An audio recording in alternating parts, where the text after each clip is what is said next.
API design is something that as a backend engineer, you will spend a lot of time working on and thinking about. And it is one of the most important videos in this playlist.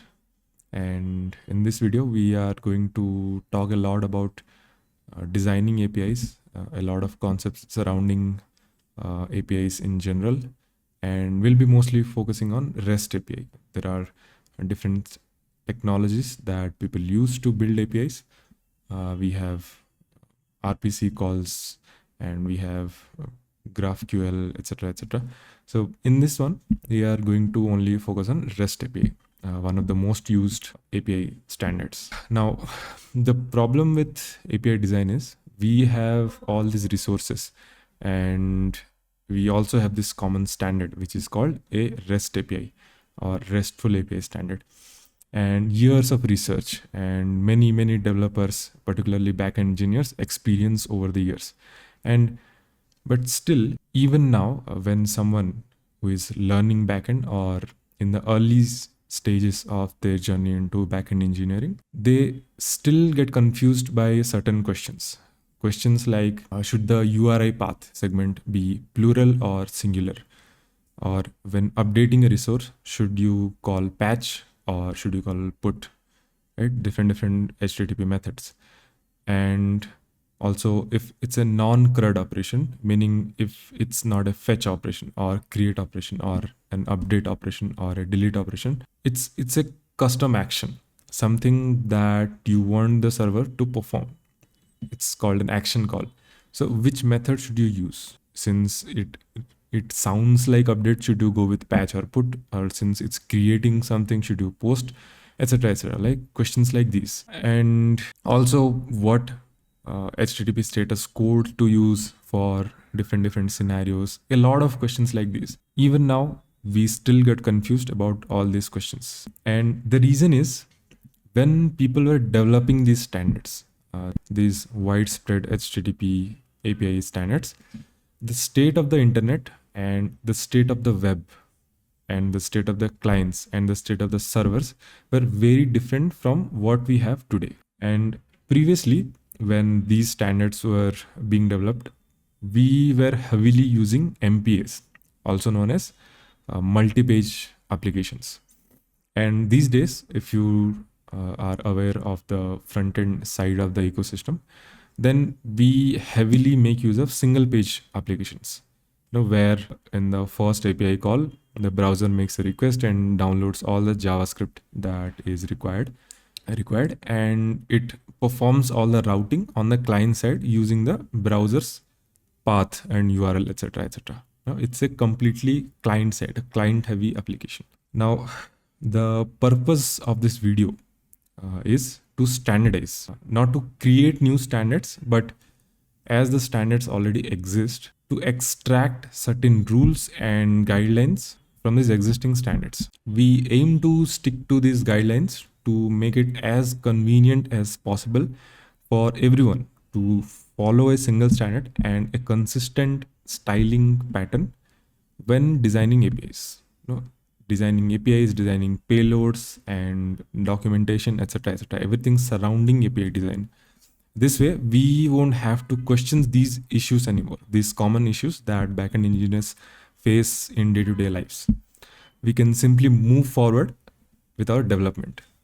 Now, we already have these standards in place, and by sticking to them, we can focus on our business logic instead of worrying about whether our API is RESTful or not, or whether we are following the latest industry standards or not, etc., etc. So in this video, we will explore API design from end to end, starting from how to design your resources, how to design your routes, how to return success responses, how to return error responses, which status code to use, what kind of data to accept, and much more. Essentially, everything related to API design, so that we can concentrate on our business logic after this video.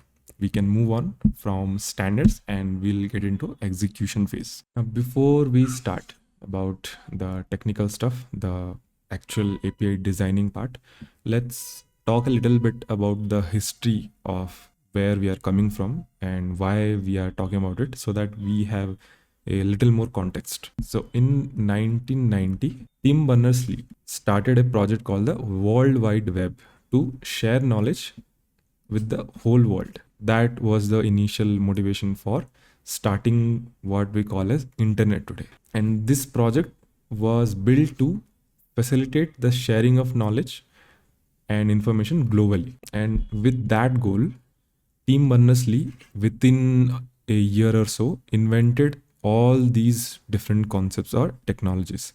First one, URI, what we call as Uniform Resource Identifier. Second one, HTTP, the HTTP protocol that we use underneath to communicate between client and servers. We have already covered how HTTP works and etc. in previous video, so you can check that out.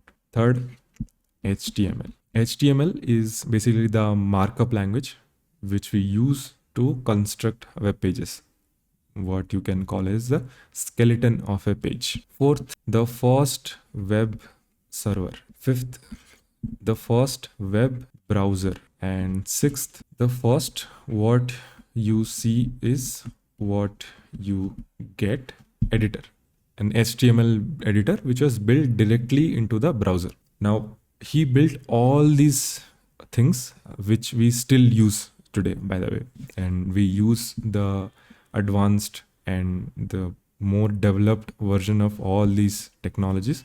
We still use URIs, we still make use of HTTP protocols. Now it started with HTTP 1.1, then now we have HTTP 2.0 and 3.0, etc, etc.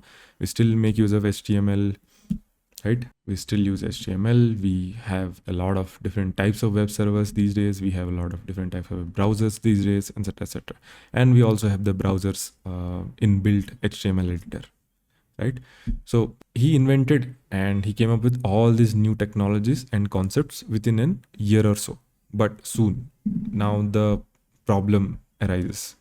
The problem was the project which was known as the World Wide Web was headed towards breakdown because of the exponential growth of its user base. Within a short period of time, a lot of users, a lot of people started using this new technology, which is known as the World Wide Web.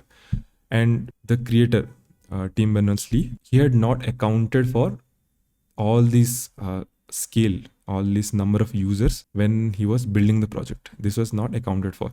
So to scale the web, to accommodate this large user base, new techniques, standards, and components had to be introduced. The previous one, all the mindsets and all the technologies and all the planning that went behind creating or coming up with all these technologies was not enough to scale the web, to account for the huge user base that it was acquiring every day.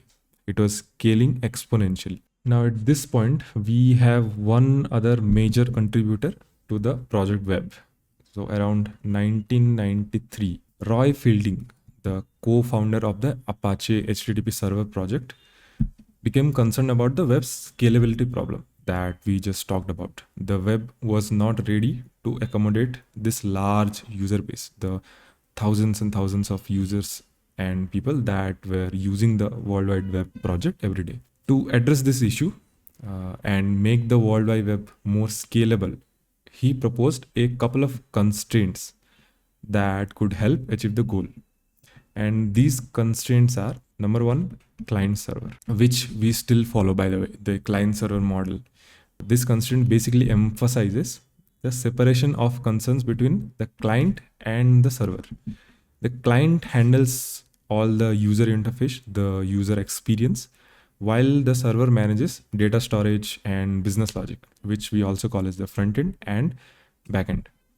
This separation allows each component to evolve independently and to improve scalability. That's the first constraint. The second constraint is uniform interface. This constraint simplifies the overall system architecture by establishing a standardized way of components, different components that the web comprises of, to communicate with each other. It also includes 4 sub-constraints, which are called resource identification, resource manipulation through representation, self-descriptive messages, and hypermedia as the engine of application state. We have also sub-constraints under this one, the uniform interface, the philosophy of uniform interface. The uniformity provides a consistent interface across all the services. Third one, layered system. Now this says that the architecture composed of hierarchical layers, and each layer can only see and interact with the immediate layer below it.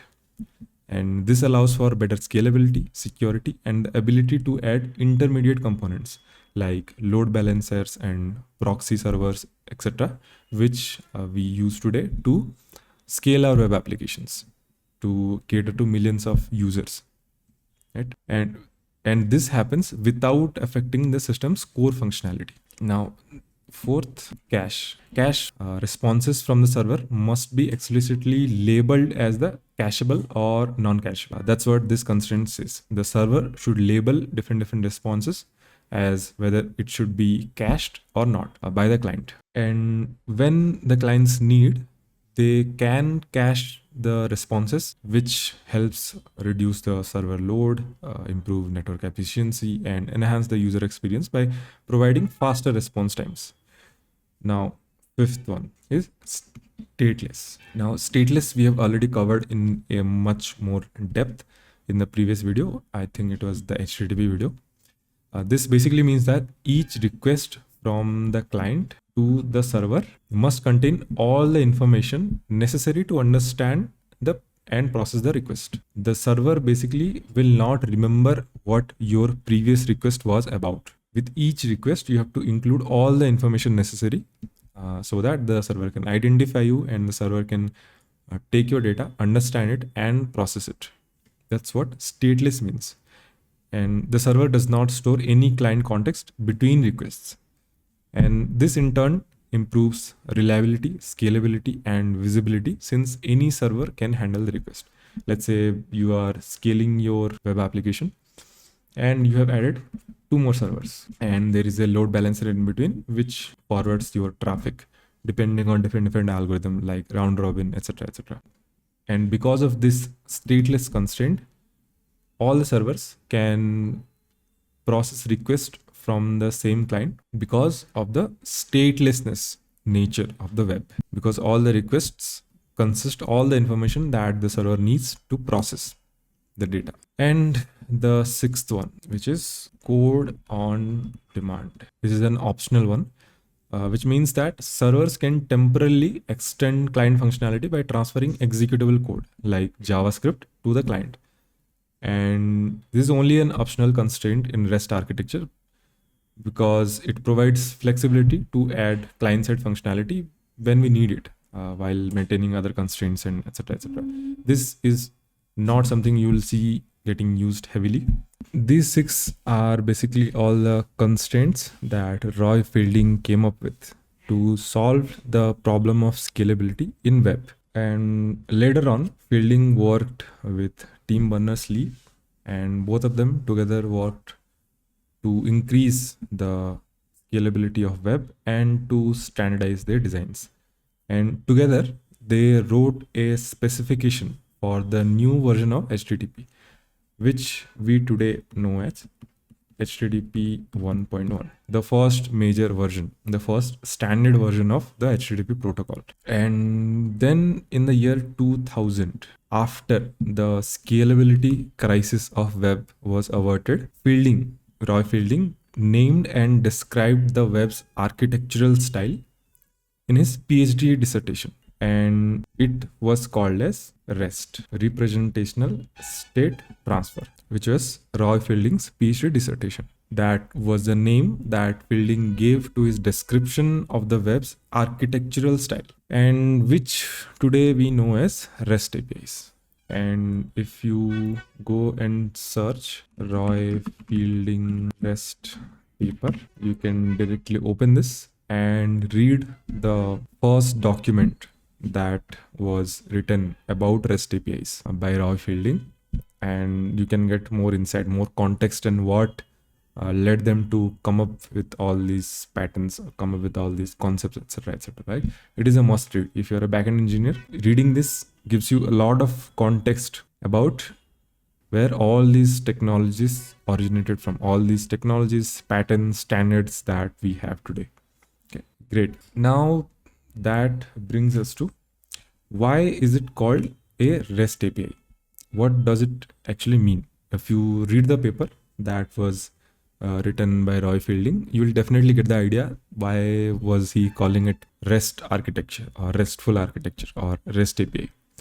But if you want to make it brief, why the name REST? Why the name representational state transfer?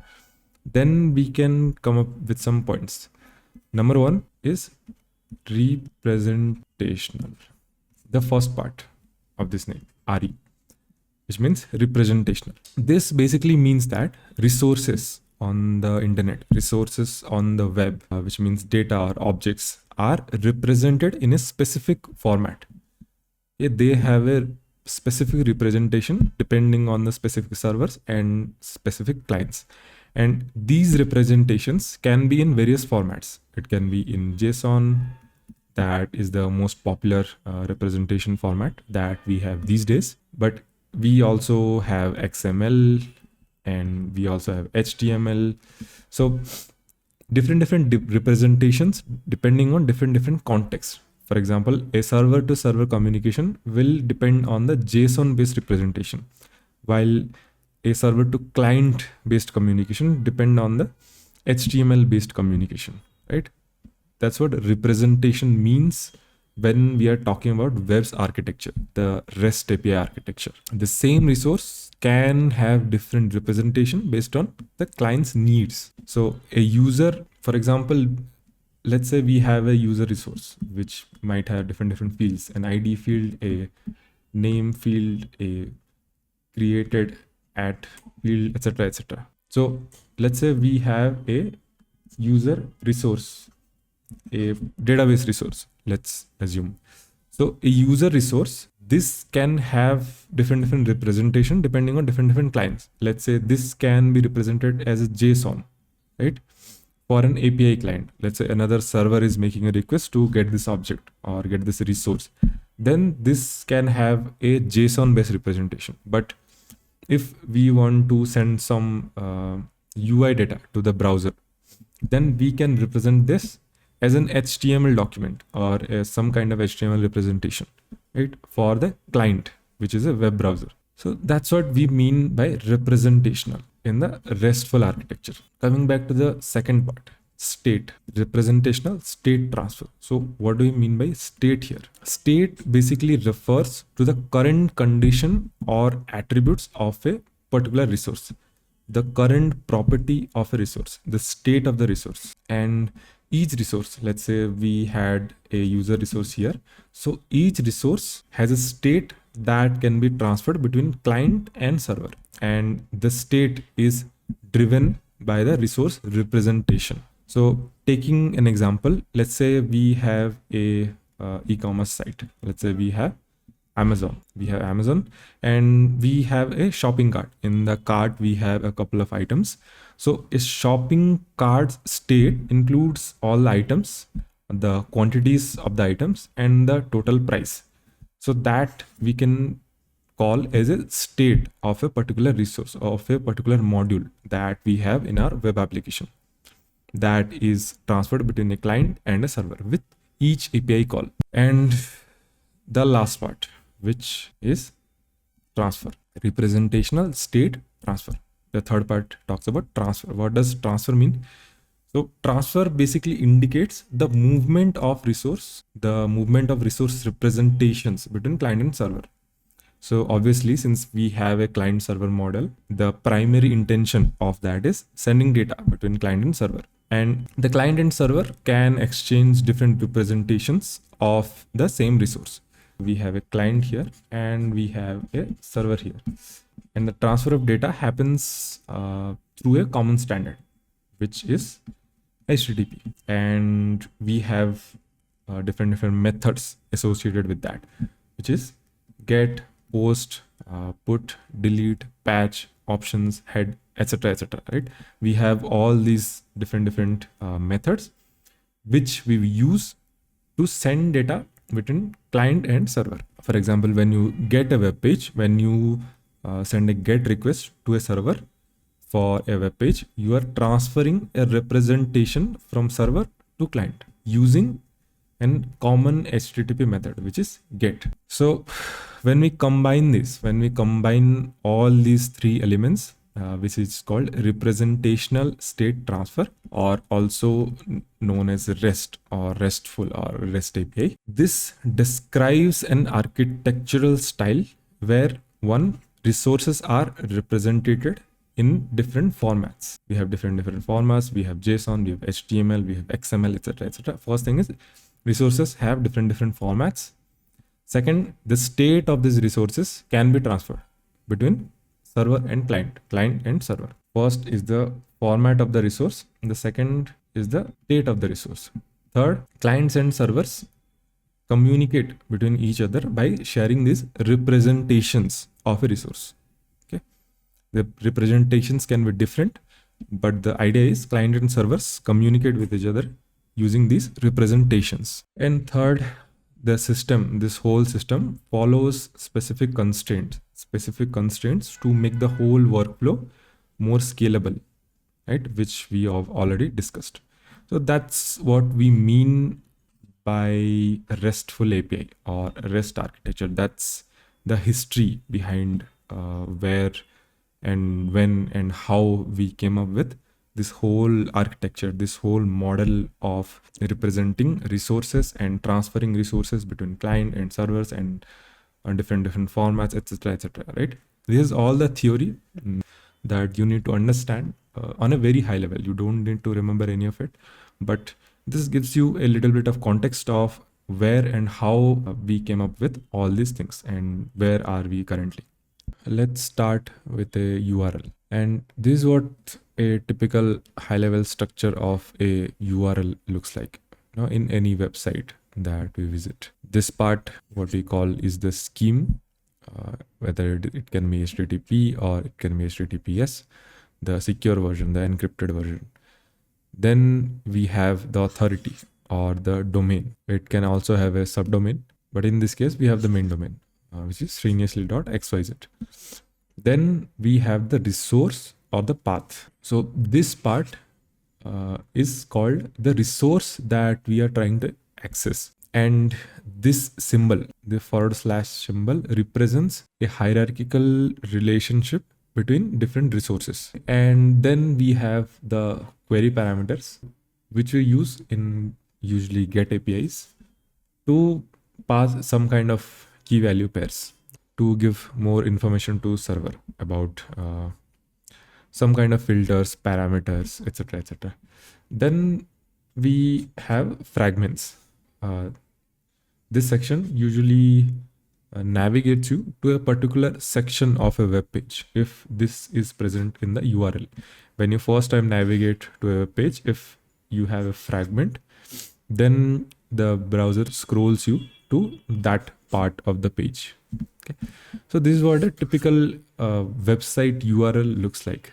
Now, since we are talking about APIs and REST APIs, starting from this, what would an API URL or an API route will look like? So we can start from this. We will obviously have the scheme. So let's imagine we have the encrypted version, the secure version, HTTPS. Then we will have a subdomain. So I'm talking about the industry standard, right? This is not a rule. This is more of a standard or best practices that most companies follow when they are implementing, when they're creating their backends. So usually it starts with a subdomain of the main, with a subdomain of API. So API dot, let's say example.com.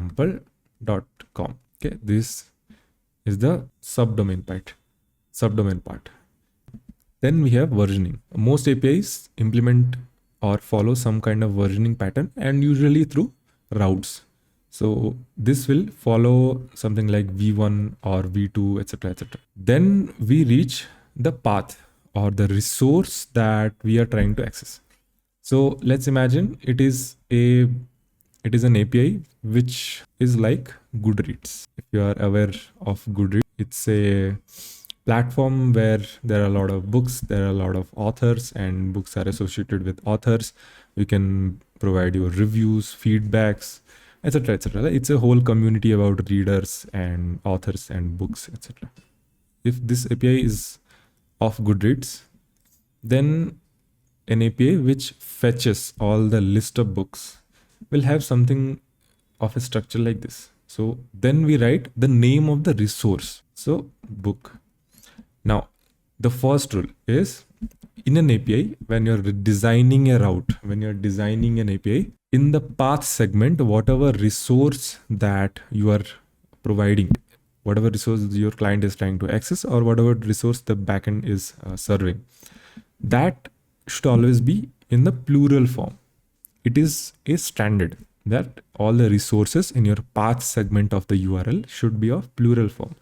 So ideally it should be books. Okay, then we have this API, which has the subdomain api.example.com / we have the versioning here, and then we have books. This is an API to list all the books, to fetch the list of all books. Similarly, we can have another API. So let's say we remove this. Let's say we have another API which fetches a single book. So up to this point, we have bit constant, right? Of course, we can have different versions of the same API, but for the sake of this example, let's imagine up to this point, we are in the version 1 only, and this part is constant. We will have the scheme HTTPS, then we will have the subdomain api.example.com, then we will have the versioning, which is the v1. But in the second API, we want to fetch the information for a single book. So what will the path look like? Now, there is one mistake here which most people do is, since we are fetching the information of a single book, people make this as a singular, right? They make this /book or then whatever the book ID, etc., etc. You should not do that, because even though you are fetching the information of a single book, but the resource that it is concerned about, this resource, which is the book resource, that is represented as a plural noun when we are dealing with path segments in the URL. So even if this is about a single book, we have to make it plural here. So it will still be books.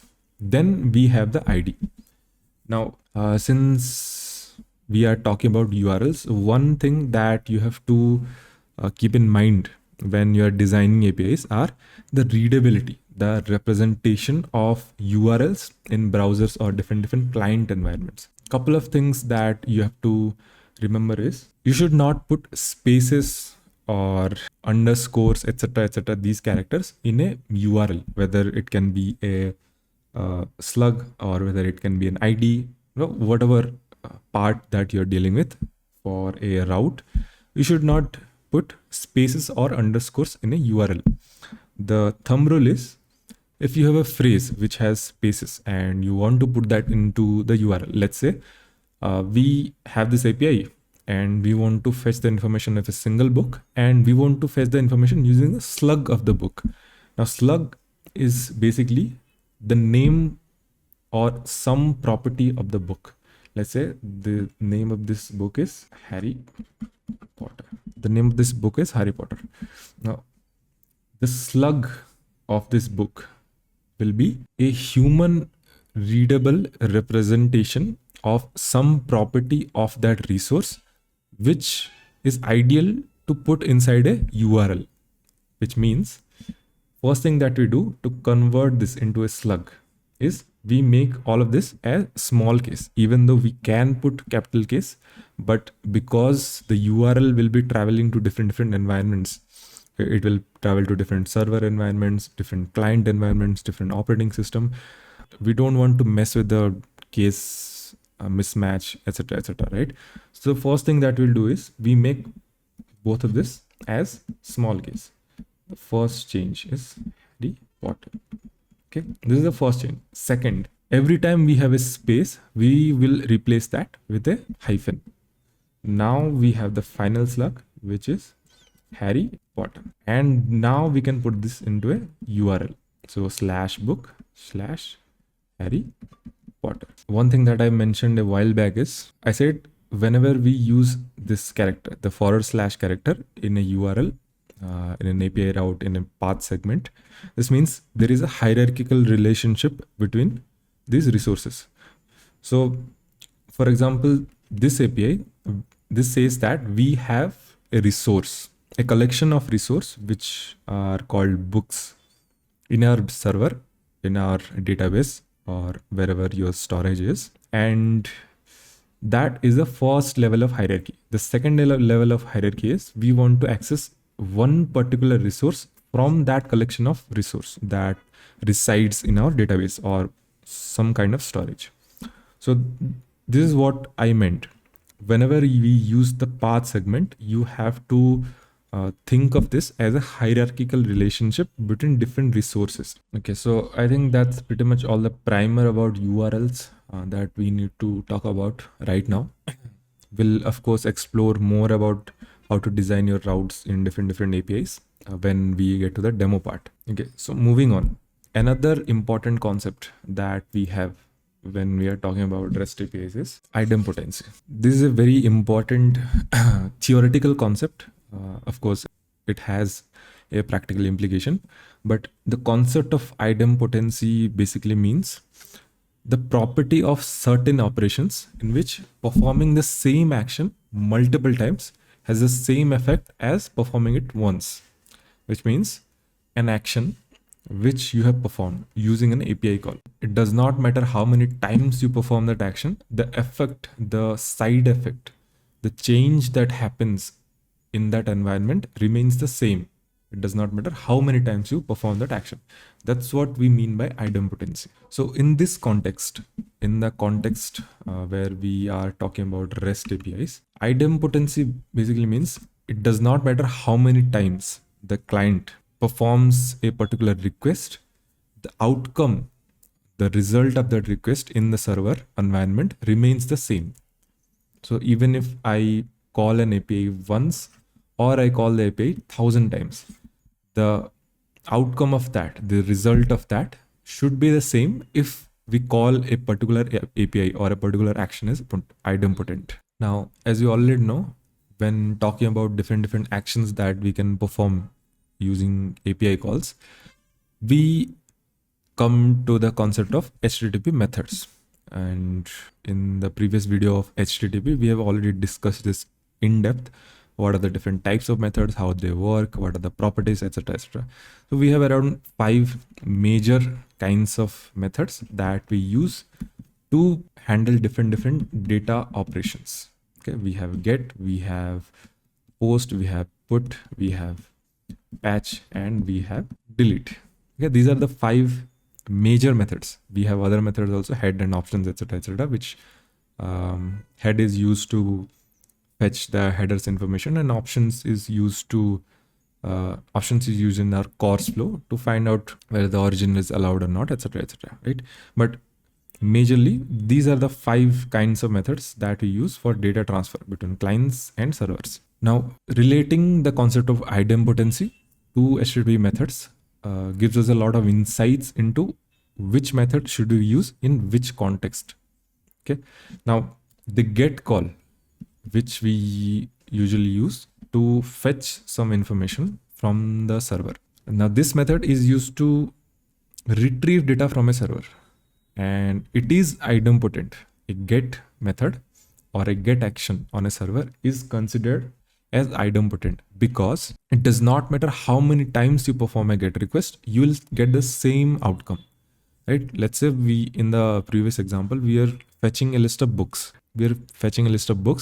So it does not matter how many times you call this API, you'll get a list of books. And now you must be thinking, what if while you're making these API calls, someone else creates another book and the result changes, the response of the API changes in the subsequent calls of the get API. And that's true, but that is not what we consider when we are talking about idempotent. Idempotent basically means from the client using an API call, what side effect can you cause in the server and whether that side effect is different with each API call, or that remains same during the first API call or the 1000 API call.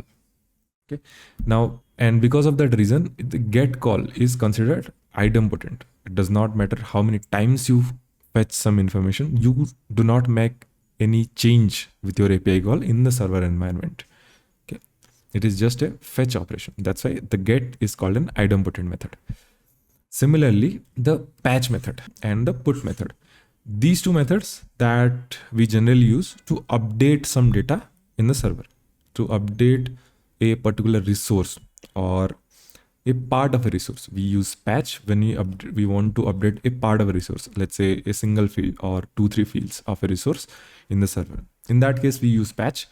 We use put when we want to completely replace the representation of resource in the server using the client payload.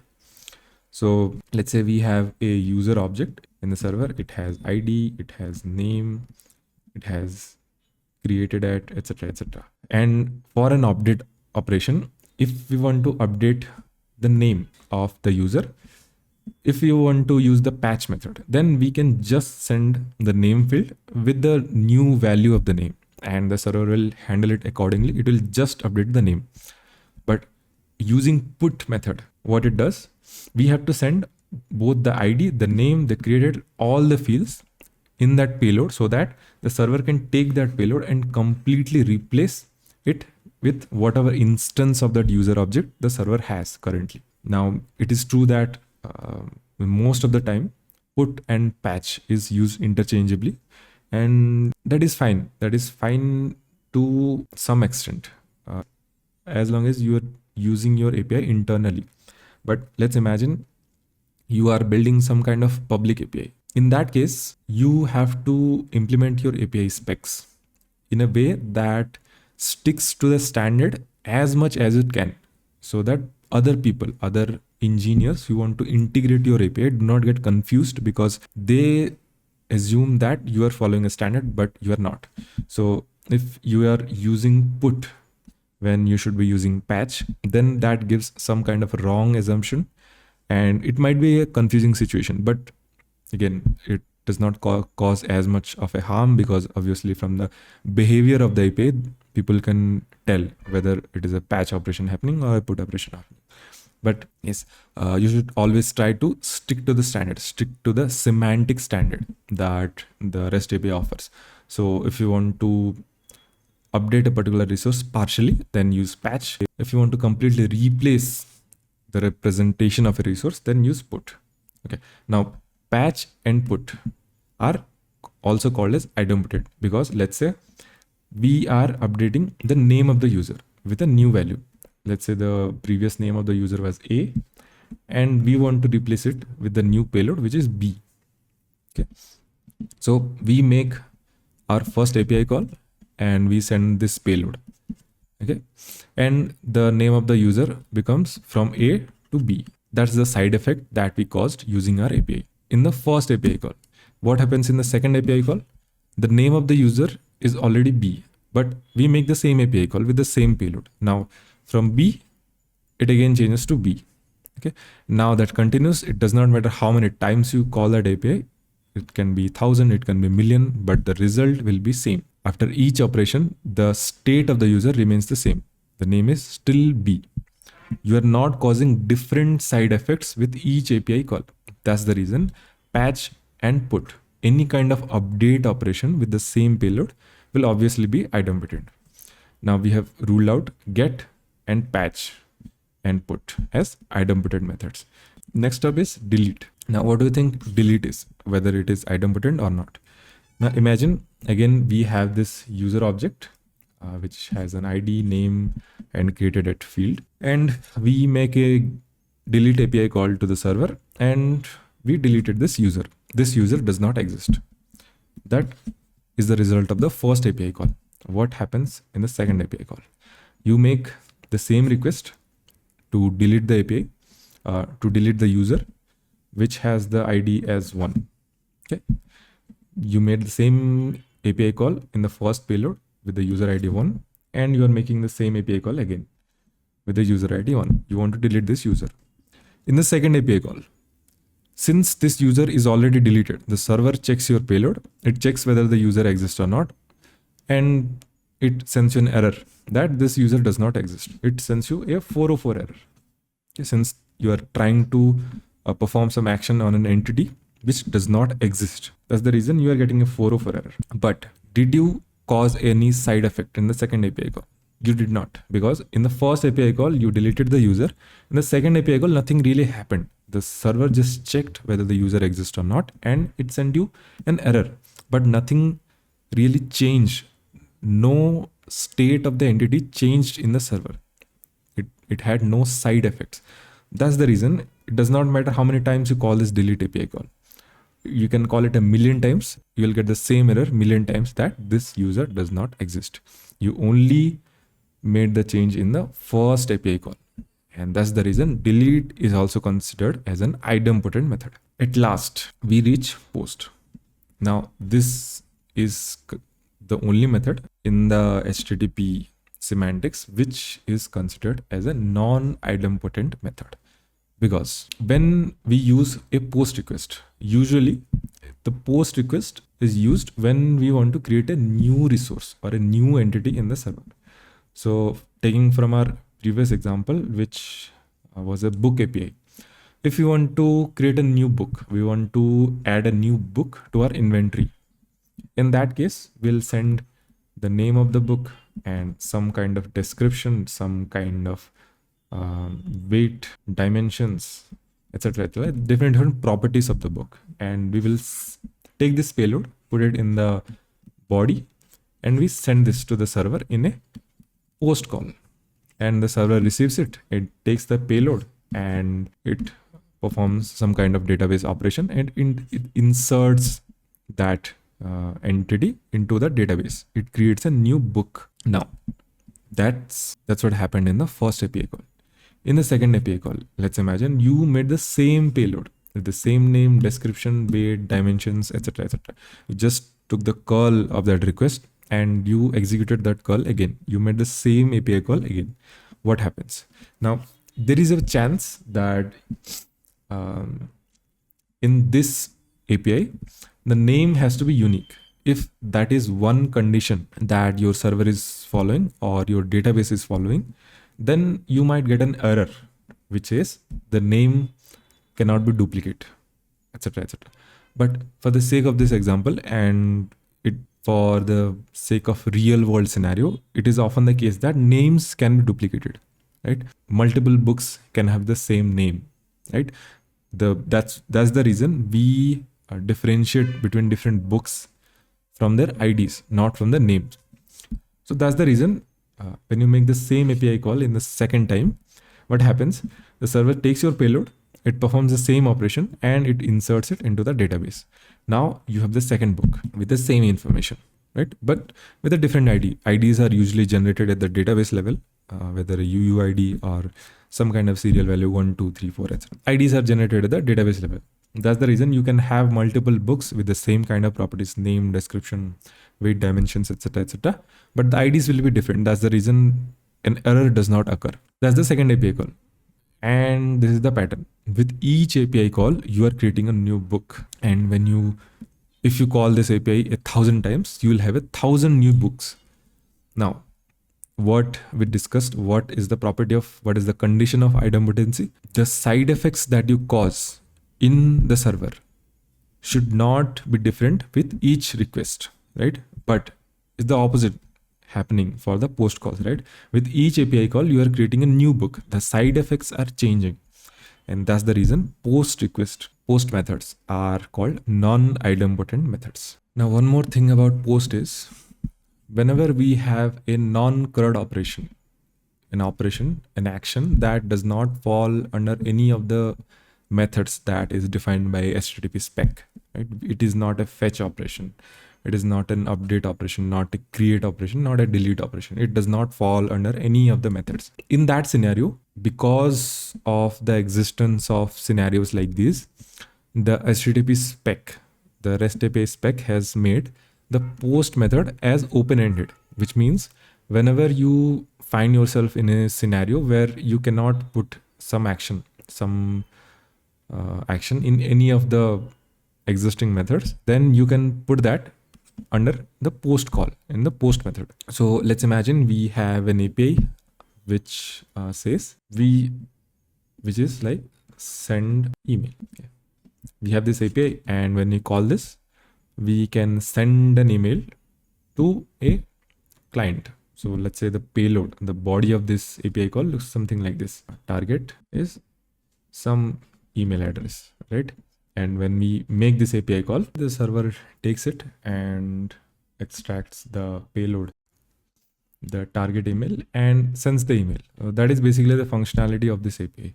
Now, the point that I'm trying to make here is what HTTP method that you would assign to this action or this API, because it says send email, but is this a fetch operation? It's not, right? It is some kind of action. You want to tell the server that do perform this action. Whether it is a create operation, it's not an update or delete operation either. That's the reason it is called a custom action in the HTTP REST API terminology. So whenever we have scenarios like this, whenever we have custom actions, the operations or API calls which we cannot categorize under any of the CRUD operations, those are the situations that we can make use of the post method, which is meant to be used for custom actions as per the REST API specification. Okay, and that's pretty much all about HTTP methods when we are talking about REST APIs. Now let's move on to some demo, right? How exactly do you start with your API design? How do you actually design the interface for your API?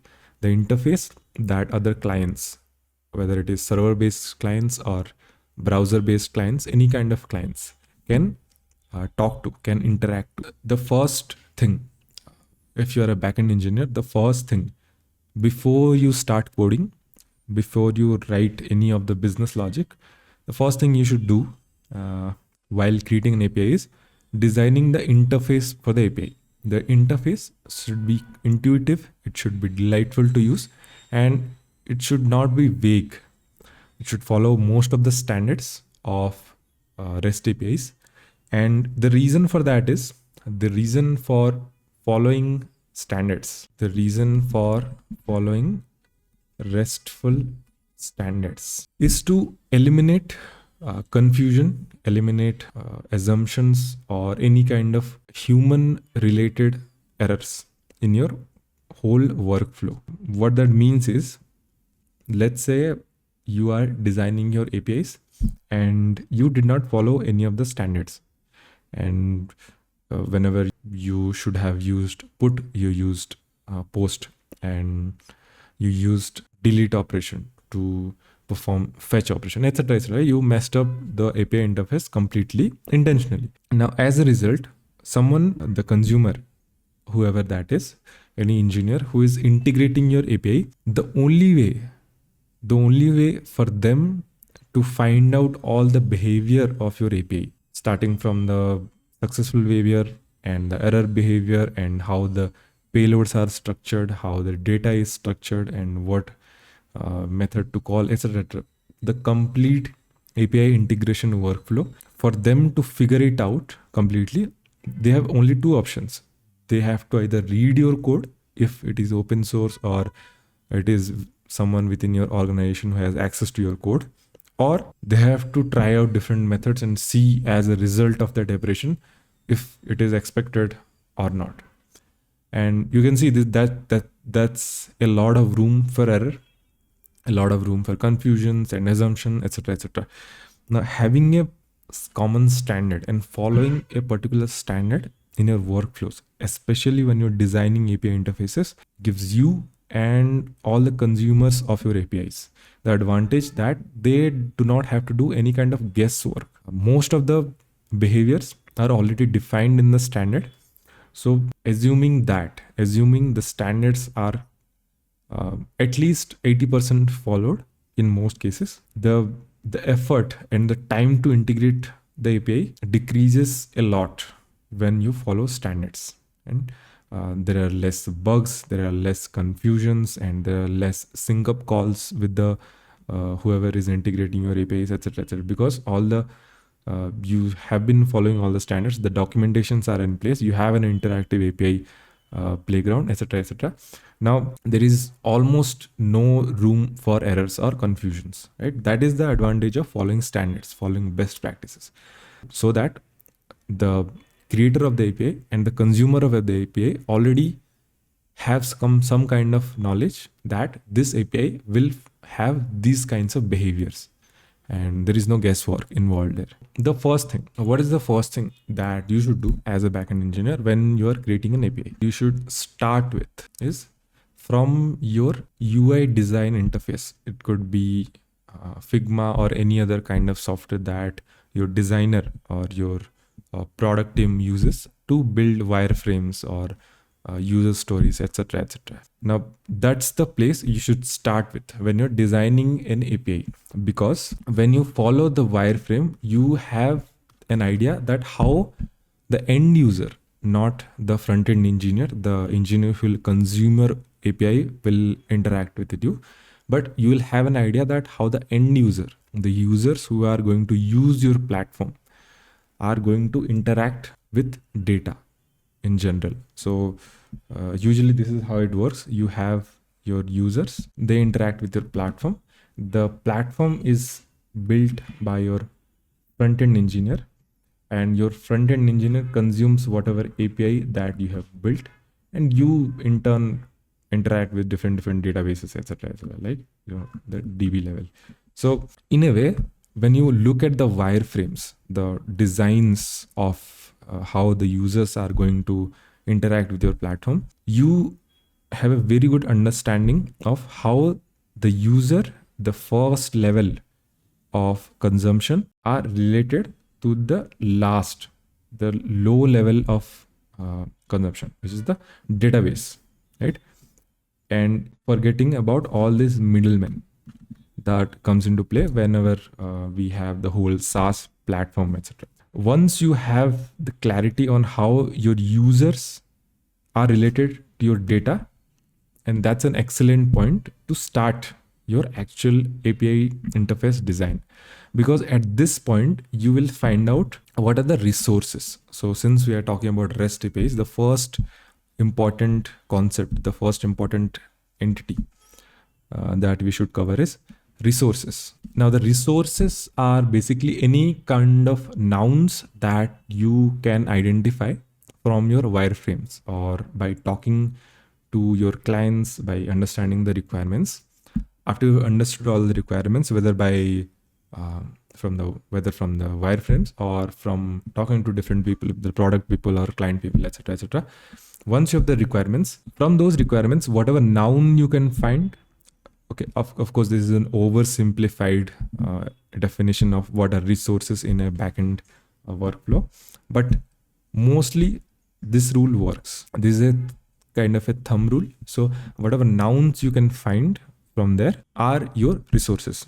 So imagine it is a project. You are working on a project which is a project management SaaS, a project management platform. Okay, something like Jira or Linear, etc., etc. You're working on a product which is similar to Jira or Linear, which is a project management platform. Now, after going through all the wireframes, all the Figma designs, and after talking to your clients, your product people, you can analyze your requirements and you can find out some of the nouns that come up in those requirements. What could be some of the nouns? The obvious ones are, since it is a project management platform, it will have projects, right? This is the first noun. What is the second noun? Your users. Obviously, it's a project management platform. It will have users. The users are another noun. Then you can have organizations. Users can be part of different organizations. So that is another resource that you can come up with. Then each project will have tasks associated with it. That's another noun. Then tasks can be organized with different tags. So tags are another noun. Similarly, as you can see the pattern, once you have analyzed your Figma designs, you can easily come up with these resources and you can note it down And once you have all the resources noted down, you've figured out what are the different resources that your backend, that your platform will have. Okay, the nouns, the top level entities. After this, usually you jump into the database schema, right? Since this video is only about the REST API side of it, which usually comes after you have done with your DB schema designs. The next video, of course, deals with all the DB schema designs and different concepts of databases. So we'll skip this part, how you design your DB schema, how you interact with your databases, all the concepts surrounding, etc., etc. We'll leave this for the next video. We'll focus only on the REST API part. This is what the workflow looks like. Once you have identified all the resources from your Figma designs, you jump into your DB schema design. And after you're done with your DB schema design, you get to your API interface design part. Since we are not talking about the DB schema design and all in this video, we'll just do a very quick schema design so that we can continue to the REST API phase of the API design workflow. Since we have skipped the database schema design part, which we'll cover in the next video, let's imagine you are done with your database schema design and you have these three tables. Okay. Since it's a project management platform, you started with these three tables. You have the organization table where you will keep track of all the organizations that exist in your platform. Then you have project. What are all the projects that exist within an organization? Then you have task. Inside task, you will keep track of what are all the tasks that are created inside a project. So for the sake of this demo and for the sake of this video, we are building the API interface for a project management platform, and we will get started with this schema design. We have an organization table, we have a project table, we have a task table. With this, we will start our API design. Now, the next thing to do, we have already gone through our Figma designs and understood all the requirements. We have come up with all the nouns, all the resources that we have to create. And using the resources, we have created all the database schemas. And now we have database tables. Now, we already know the resources of our platform. Now we need to create APIs for that. The next thing to do, since we already have this schema, the next thing to do is finding out what are the actions that a typical client who will interact with your API needs to perform on our server. What are the actions? And you can get started with some template actions using our CRUD API endpoints, right? A typical resource will have fetch all, get a single resource, update, delete, create, etc., right? So using that, you will list out all the actions that you need to, the users need to perform using your API, which we usually call as CRUD operations: create, read, update, and delete. And after you know all the actions, you'll jump into the API interface design part. And for the API interface design part, we'll use this tool, which is called Insomnia. It's an alternative to Postman. It is an alternative to Postman, but it has lesser features and it's a lighter in weight as compared to Postman. So we'll make use of this tool to design the interface of our API.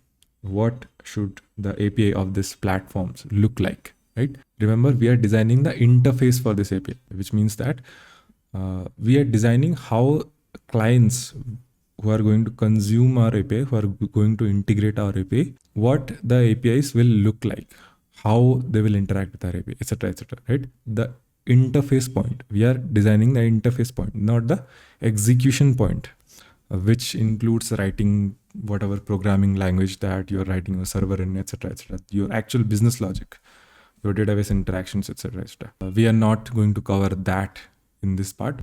We are only going to be concerned about the design of your API. Okay.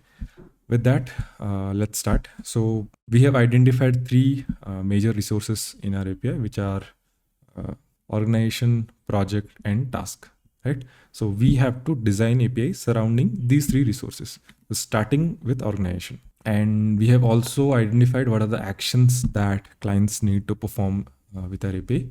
So according to those, we have come up with 5 different kinds of actions for organization.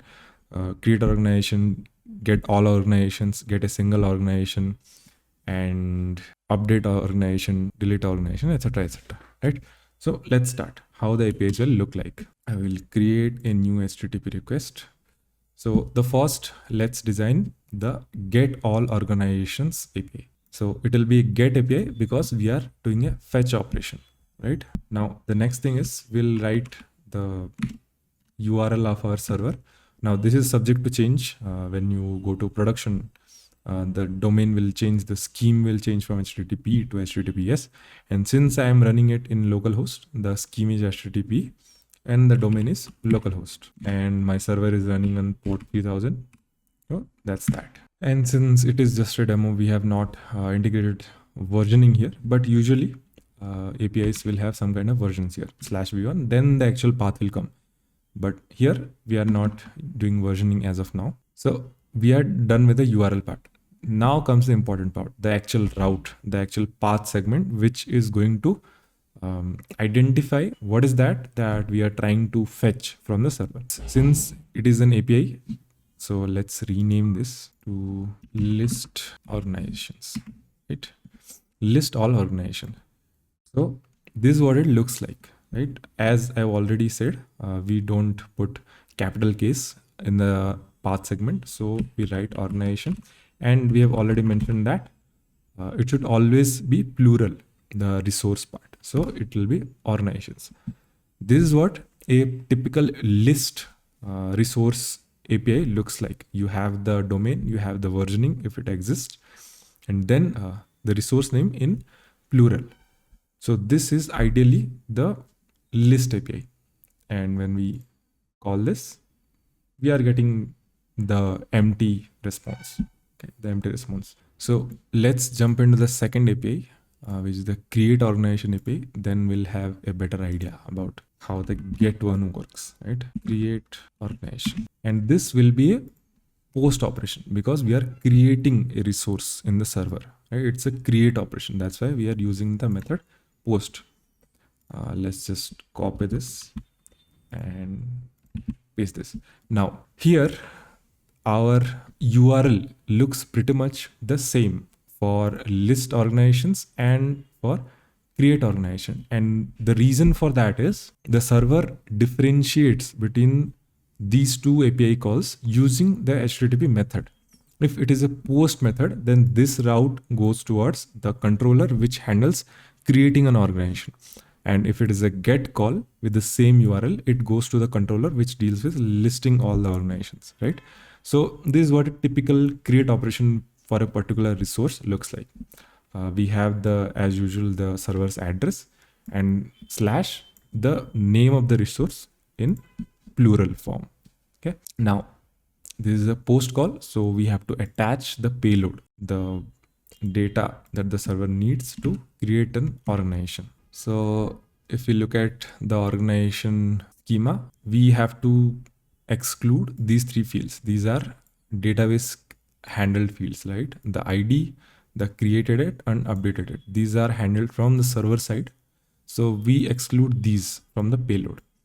Now these three fields, the name, the status and the description, these three fields can be passed from the client side using a payload. So let's pass these three: name, status and description. Name will provide as arg1. Status, since it's a JSON payload, we have to wrap all the fields in double quotes. So second is status, let's say is active, and the last one is description, is some description, right? And this is our payload. And when we run this, we get this, right? We have an ID which is created in the server side, and we have the created at, which is also created in the server side. And then we have the name, status and description, which we had passed in the payload, that is provided here. So this is the first thing that we should notice here. In a typical post API call, after calling, the response is usually 201, which we return when we create a resource in the server. If a new resource is created, then we return the status code as 201, which means created. Okay. and then we return the newly created entity as it is in the success response. Right? That's why we have received the newly created organization here. Okay, this is what the typical post interaction looks like. Okay. Now, going back to our earlier list organization, when we call this now we are getting the entry, the organization that we created, just now using the post call. Okay, here the status code is 200 because 200 we return 200 status code when it is a successful response. 201 is when we create something, but 200 is when it is just a success response. We are sending some kind of data, etc., etc. Right?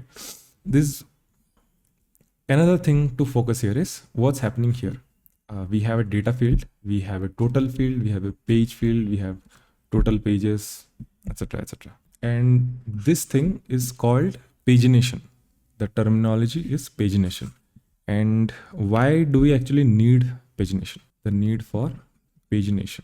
Pagination is basically a technique which is used in server side when we are doing some kind of API call where a list of a particular resource is returned. In this case, we are requesting a list of organizations.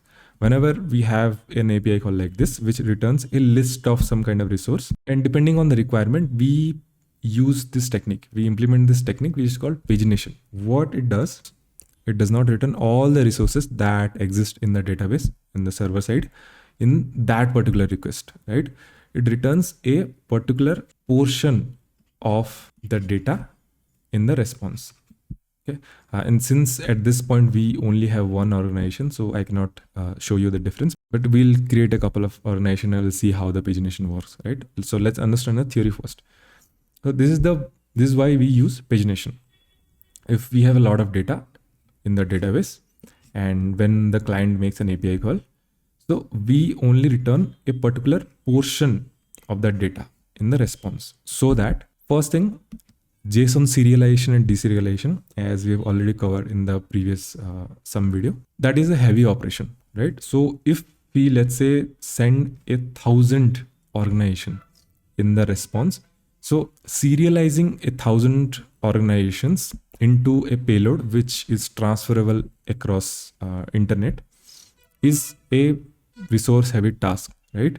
It can introduce some kind of delay in our API. It can have some kind of performance impact. So that is one reason. The second is if the server takes a little longer to send the response, then the client, whatever the front end platform that is requesting, that is using this API, that will also have some kind of perceived delay.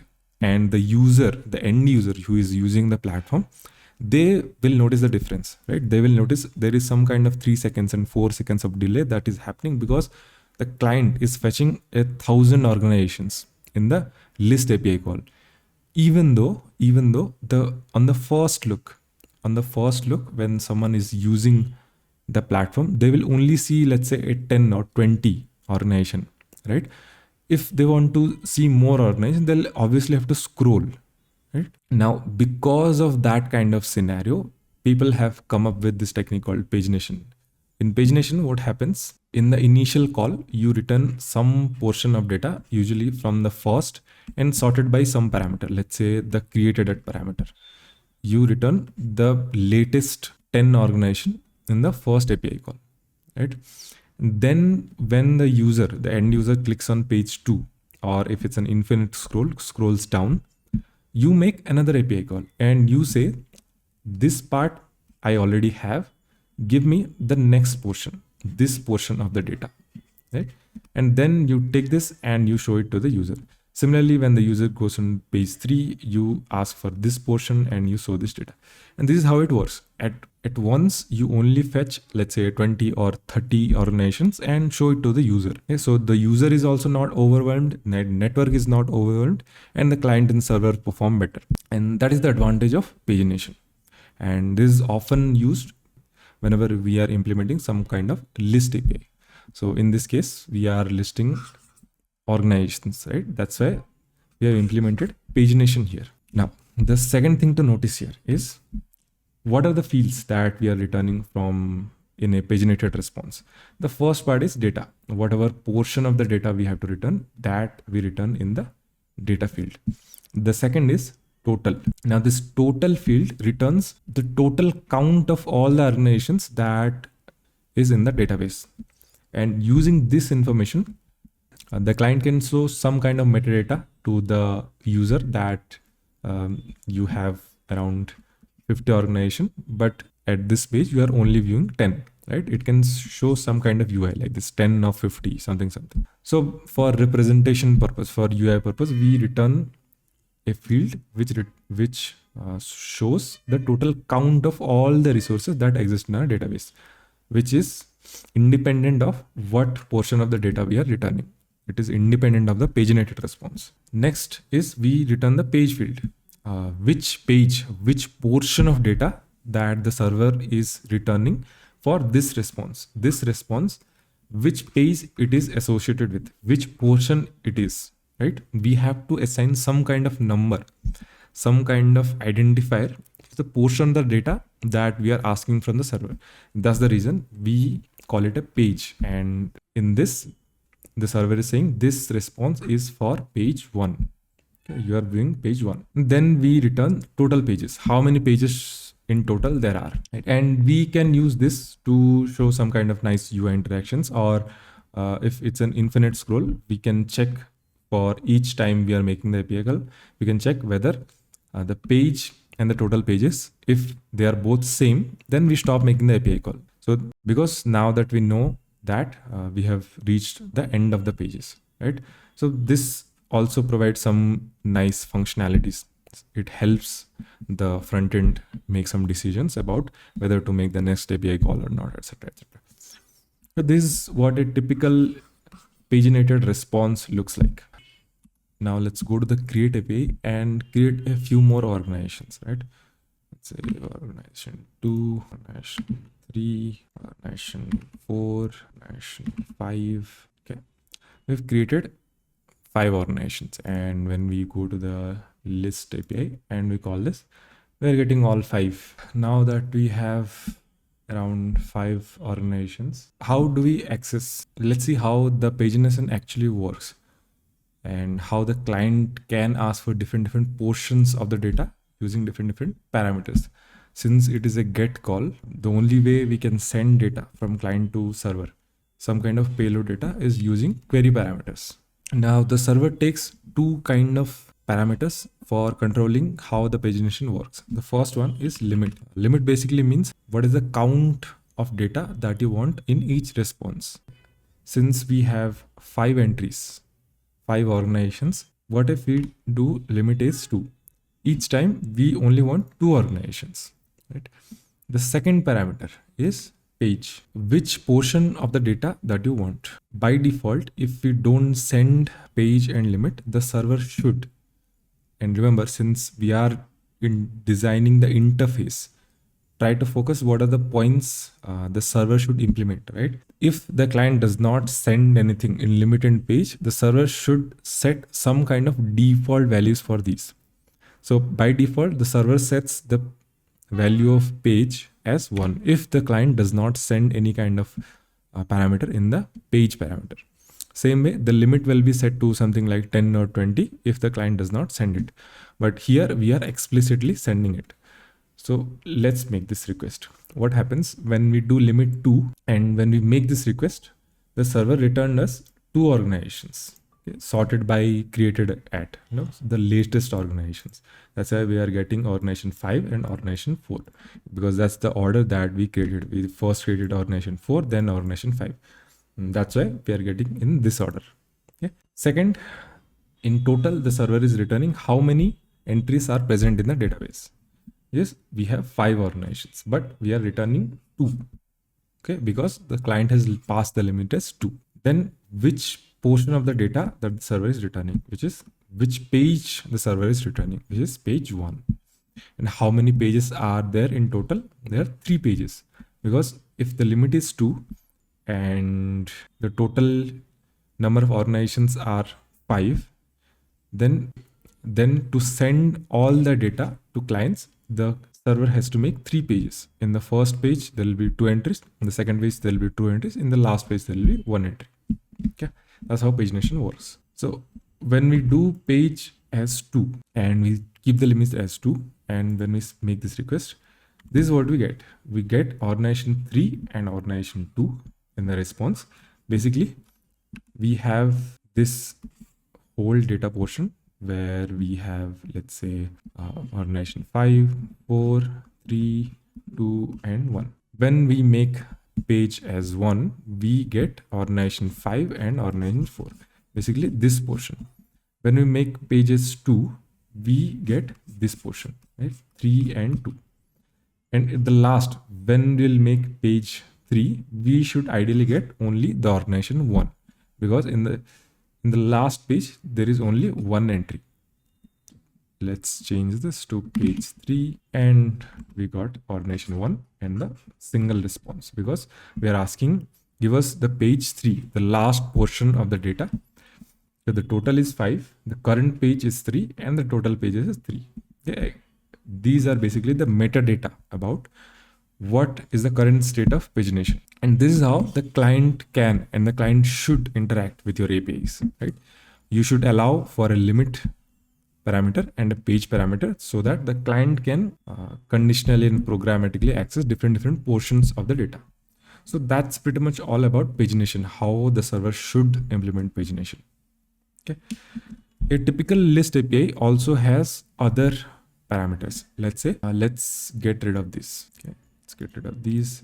We don't want to look at pagination anymore. And when we send this, we get all the 5 organization, because by default, the server sets the limit as 10 or some random value, because even if the client does not send anything in the limit parameter, the server should set some number as limit and page 1 as default parameters, right?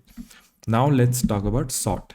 In a typical list API, a server should also support sorting. And this is how it looks like. We can pass one parameter for defining by which field we want to sort by. Okay, it is typically written as sort by. And here we can provide the name of the field that we want to sort by. So here, let's say we want to sort by name. We are saying we want to sort by name. Okay? And when we send this, you're getting organization 5, 4, 3, 2, 1. Okay. No difference as of now. Now let's add another parameter, which is called sort order. And here, let's send ascending. And when we do that, here, as you can see, by default, the server was returning all the organizations in a descending order. So by now you should have realized this rule, the rule that the server should ideally take as many as it can sane defaults. And by sane defaults, I mean it should not depend on the client to send obvious fields. For example, in a list API, by default, even if the client does not send anything, we still got a response, right? We did not get any validation error that you are missing this parameter, you are missing the page parameter. That made our whole experience way better because we did not have to pass obvious fields. Obvious fields are such as page. If the client does not pass any explicit page, the server should set the default pages 1. Similarly for limit, if limit is not passed, you should set a default limit, either 10 or 20 something. Okay. Same way, even if the client does not do any kind of manual or explicit sorting, the server should do some kind of sorting by default so that the response of the data does not change between different API calls. If you don't sort by some parameter in the server before sending the response, each time the client makes an API call, it will get the response in a random order because the database does not store entries in any kind of sequence. You have to explicitly do sorts. That's the reason by default, if you're creating an API, especially a list API, you should have some kind of default sort parameters. So by default, what we usually do, we take the created at field, and we sort by this field. And sort by what order? We sort by descending order. This is the natural state, the default state of sorting, even if the client does not pass anything, because it's a obvious response, right? We want to list all the entities, all the resources in the descending order of their creation. Basically, all the latest entries, right? That is a natural thing to assume from the server side. That's the reason this is considered a sane default when it comes to sorting scenarios in list APIs. But if the client does want to do some kind of explicit sorting, the server should also support two parameters for sorts. One is sort by which field of the resource that you want to sort by. It can be name, it can be status, it can be ID, etc. etc. It depends on your implementation, but it should have some fields from the resource entry. Same way, you should take another parameter which is called sort order. What order the client wants the sorting to happen in. By default, again, even if the client passes a sort by field, you will still have to set the default that sort order, if not passed, you should set it as descending. That is the reason when we did not pass any sort order, we still got our data, our response sorted by name in descending order, because descending is the default state of sort order that the server sets, even if the client does not send any sort orders. But if the client sends ascending as sort order, then the server takes that into account. It takes the field, it sorts names in ascending order. That's why we got organization 1, 2, 3, 4, 5 in the ascending order. So this is how sorting is implemented in a typical list API. We have covered paginations, we have covered sorting. There is one last thing that is usually supported in a list API, which is called filtering. So let's remove these. And and what filtering means is, even if it's a list API, the client wants to filter that list by some parameters, right? So let's say, let's go and create an organization. In the body, we see organization as 6, and in the status, instead of active, we do archived, and we create this, and this is created, and we got a 201 response. Now we go to list, and when we send this, we are getting this organization 6, the latest one, right? And the status is archived. Now, what if the client has some kind of button, some kind of switch, using which the user can filter the list by saying, I only want all the organizations whose statuses are active or whose statuses are archived. Basically, some kind of filter functionality.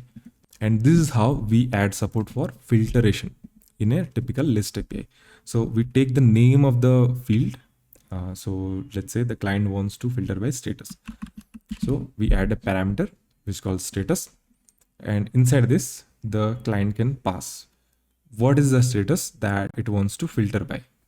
So if we pass archived, and when we send this, we only get the list of all the organizations whose status is archived. Same way, if we pass active, and when we send this, we only got all the organizations which has the status as active. And this is called filter. Okay. And it is just one field. We can also filter by other fields. So let's say we add another parameter, and the filter is name. We want the list of all the organizations whose name is, let's say, org. And when we send this, we are getting only one response, because in this scenario, in this example, we only have one organization which has the name org4. And that's the reason the API is returning this. Okay. So with that, we have covered pagination, filtering, and sorting. All the features that a typical list API should have. Okay. Now, moving on, let's create an update API. Create a new request, and it is a patch request, right? The thing is, I have personally not used a put implementation of an update API as much, because usually what we do, we take some fields of a resource of an entity and we want to update those. We never want to replace the whole entity with a payload that is passed from the client. Okay. It was usually a practice when we were building MPS, multi-page applications, but in the single page applications where the data is mostly JSON heavy, we usually pass partial fields of a resource and you only want to update those fields. So mostly you will see patch getting used for update APIs instead of put. And that is usually best practice because if it's partial fields, then patch conveys that semantic meaning in a better way as compared to put, which is a little confusing. But mostly developers use put and patch interchangeably. So try to stick to the standards. Use patch whenever you are updating partial fields of a resource. Okay, it's a patch request and we have to provide the server's URL. So the server's URL is this one. We paste it here, organizations. Now, which organization that we want to update? So this is where a dynamic parameter comes into play. We have already explored what are dynamic parameters, etc., in our routing video. So for now, we'll just go ahead and use it. So dynamic parameter is usually some kind of string that we can arbitrarily pass. So let's fetch the list and let's say we want to update this. We want to update the status of organization 6. So let's copy the ID and we take the ID and let's rename this to date organization. Okay. And as usual, this is the server's address. We have the path, which is the plural form of the resource, organizations. And after this, we write after the slash, we paste the ID of the organization. And this is a valid route for a patch API call. Okay, we want to update a single organization. That's why we are passing the ID of the organization in the dynamic parameter. Now, the patch request takes a body and we'll send a JSON. Inside the JSON, we want to update the status of the organization. And the status is, the existing status is archived. We want to make it active. Okay, and let's call this, and we call this, we are getting the organization 6 and the status is active. We are successfully updated the value of the status field. And when we go to the list API call and we call this, we are getting the status is active for organization 6. Now, the typical response for an update or a patch API call, the success response is the client sends the payload in the body and the server sends a 200 response. Since it did not create any resource, it is a successful API call. That's why it is sending 200, the response, the success response. And in the response, we are sending the updated data of the organization. Okay, this is what the typical practice looks like for a patch API call. Now, similarly, what if we want to fetch the information of a single organization? We want to fetch the information. So that's why it will be a get call. So let's first copy this and create a new request. Let's rename this to get, okay, get org, and this is a get call, and let's paste this one. And getting the information of a single organization and updating the information of a single organization and deleting a single organization. Mostly what you will see, all these three APIs, the get, update, and delete for a single organization, the route will look similar. We'll have the server's address, we'll have the path parameter with the plural form of the resource, and with a slash, with a forward slash, we'll have the ID in the dynamic parameters place. Okay, this is what the route will look like. And since it's a get call, we don't pass any body or anything, and we can just execute it. And we got the information of the organization. We have passed the ID of the organization 6 and we got the organization 6 with status code 200 because this is just a successful response. We did not create anything. We just fetched information. Okay, at last we have a delete call. We want to delete an organization. So let's create an HTTP request and rename this to arc, and the method is delete. Let's paste this. As I said, the get call, update call, and delete call of a single organization APIs will look similar. The route will look similar. The only thing that will differentiate them is the method, whether it is a get method, whether it is a patch method, or it is a delete method. Okay, and we are not sending any body. We are just sending the ID of the organization in the dynamic parameter, and we execute this. And when we execute this, we do not get anything. The response is empty, but we got a different status code, which is which is 204, which means no content. The server is saying that whatever operation that you're trying to do, it was successful. That's why the status code starts with 200 series, right? 200 series, all the codes in the 200 series are success responses. Whatever you're trying to do, you're trying to delete a resource, that was successful, but there is no content I can send you because it is a delete operation and it is successful. You successfully deleted the organization. There is no information about the organization that I can send you. That's what the server is saying.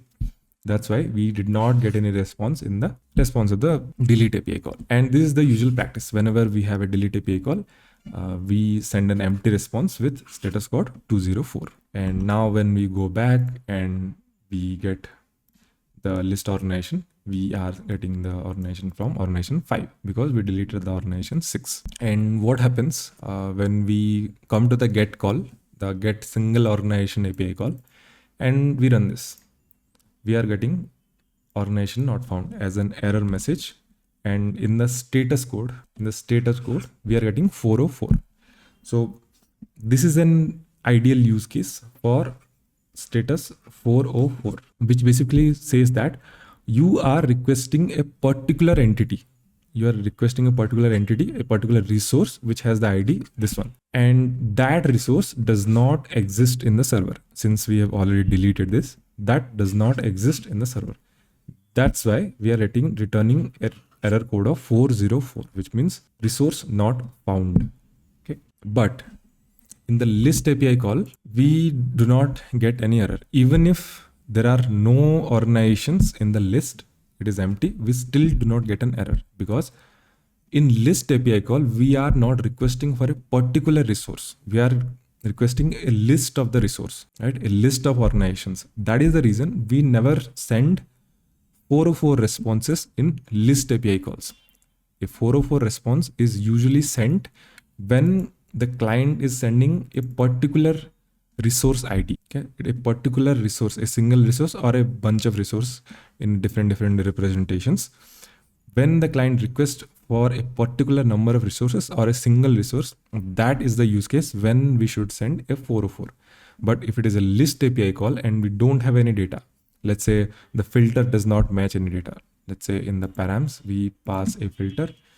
So we pass status filter, and here instead of active and archived, we pass some random value. And when we execute this, we are getting data as an empty array, and total is 0, page 1, total page is 0. This is the kind of response we get in a list API call. This response code is still 200 because this is a list API call. If you notice this, we are not requesting a particular organization, a particular resource. That is the reason we should not throw 404 here. Even if we have no data for this filter, we do not say resource not found. We say the data is empty. So this is a thumb rule that you have to remember, that if it's a list API call and there is no data, you should return an empty array with 200 response instead of returning 404. 404 is only returned when the client is requesting for a particular entity which does not exist in the server. Okay, with that, we have covered all the CRUD operations. CRUD basically means create, read. In the read, we have get and list, we have update, and we have delete. CRUD operations. We have covered all the CRUD operations, and this is how the typical CRUD operations based API design interface will look like. Now, what if we have a custom action? By custom action, I mean we want to perform some action on the server which does not fall under any of these categories. It is not a create operation, it is not a get operation or an update or a delete operation. It is a particular action that we want to perform on a single organization entry. Let's say this is organization 5 and we want to archive organization 5. Now, archiving an organization, you can, on the first look, you can imagine that if we update the status field of an organization to status archived, then it is archived, right? So ideally, it should fall under patch, right? But that is not the case. You want to perform some action. You don't want to update an entity, even though at the end of the day, it is updating the entity. You are updating organization 5 from status active to archived, but at the end of the day, it is an custom action, because let's say you want to archive organization 5, right? You want to make the status from active to archived. Now this is the action that you want to perform, but you cannot simply just update the status field, because when an organization is archived, a lot of operations will have to be performed. Maybe all the projects that resides under that organization will also have to get removed, get deleted, or some kind of operation. Maybe the users that are involved in that organization have to be sent notifications, or they have to be sent emails, right? And all the tasks that fall under all the projects that fall under all the organization, they have to be deleted, right? A lot of actions have to be performed from server side when a particular organization is archived. That is the reason updating the status field of an organization from active to archived is not actually archiving an organization. It, at the end of the day, is an custom action. You want to archive an organization. So now we have a use case where we want to perform some kind of custom action. In this case, the action is want to archive a particular organization. You want to perform this custom action on the server side for a particular organization, right?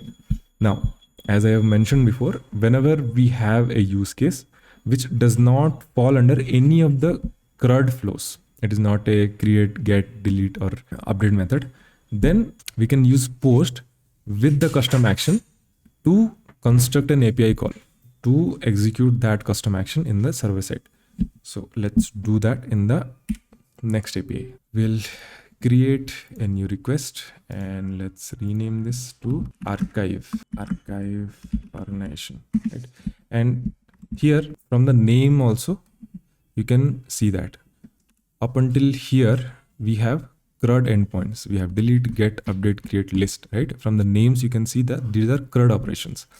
But at the end, we have archive. This is not a CRUD operation. That's why we are classifying it as a custom action. Okay. Now, how do you perform custom action? We make it a post call. We make it a post call. Then we take, let's say, let's execute this. Let's remove this. And the ID of organization 5 is this. We take this ID, let's paste this here. And before that, we need the server's address. For that, this one is the address. Let's paste this here. And here we have the server's address. Here there is the root path with the organizations. Then we have passed which organization, like we want to archive organization 5. That's why we are passing the ID of organization 5. Then at last, we want to write the action that we want to perform. So in this case, it is an archive operation. It is an archive action. We have written archive. Now we have the route ready. Okay. And if you notice here, this completely follows a hierarchical relationship that we had mentioned earlier. We have the server's address. So ignore this part. From this path segment, we can see that we have all organizations. Inside all organization, we have a single particular organization. And for that organization, we want to perform some action. So it is a clear hierarchical path that your API endpoints should ideally follow. Now, when we execute this, we are getting a response. And in the response, we have the organization 5 and the status is archived. We have made organization 5 from status active to status archived as a custom action with post endpoint, right?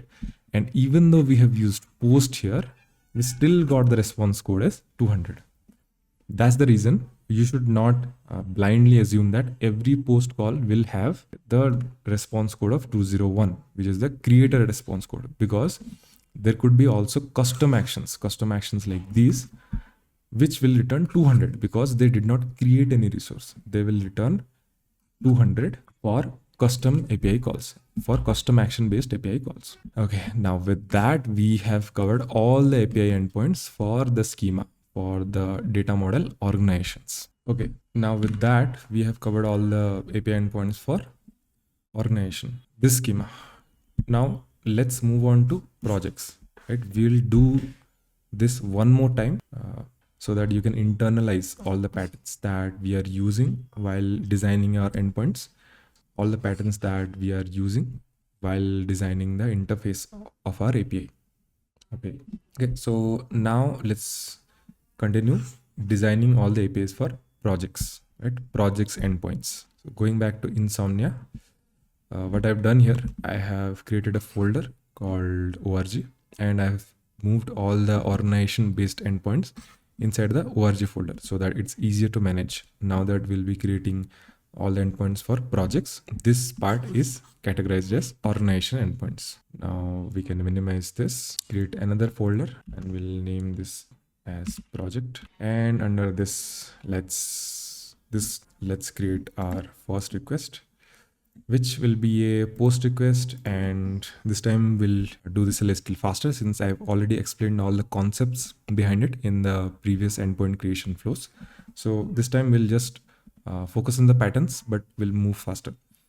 So we have the server's address, which is http localhost, and the port is 3000 / since we are designing now the endpoint for project, that's why, as our pattern says, the plural form of the resource in small case, which gives us projects. Okay, now this is for the post API call. Okay, now this route is ready now. Now, what should go in the body? Since post request, we are creating a new project. What should go in the body? A JSON payload.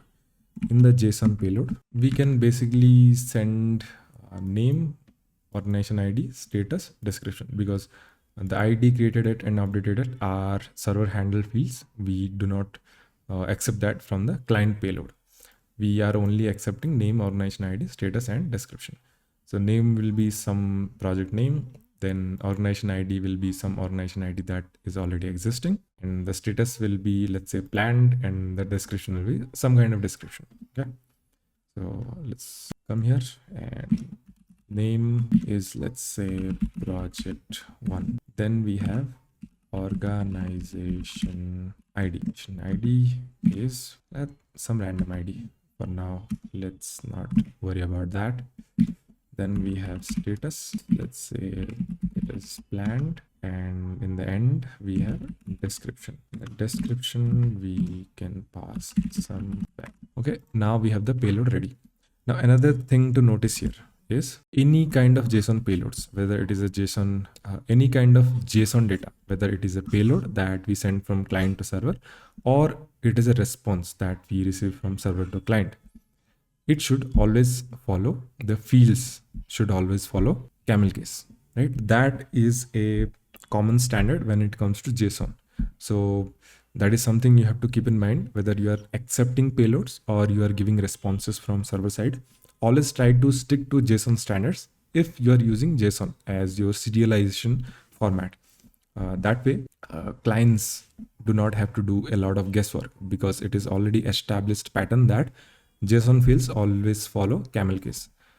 Okay, now let's hit this, and we got a status 201 because a new project is created, and we got all the fields that we have passed and the project entity that is created. The typical create API using post. Let's go ahead and let's create another request, and it will be let's rename this to create project, and we'll rename this one to list project. Okay, and this will be as usual a get call, and we can copy the route of the post call, because as I've already mentioned, the routes of create a resource and list resource will most of the time look similar, and the routes of get a single resource, update a single resource, and delete a single resource will most of the time look similar because of the semantic meaning that comes with them, right? So we don't have to make any other changes here. It is a list call, and when we send this, the server senses all the projects that is inside the database. Okay, so in the create one, we can create a few more, project 2, project 3, And in the list, we can go ahead and we can do different parameters. We can pass limit as 1, right? If we pass limit as 1, we only get one response. But when we add page with limit and the page is 2, here we are getting project 3. But when we are sending limit 1 and page 2, we'll ideally get project 2 because it is the next portion of the data that we are fetching from the server.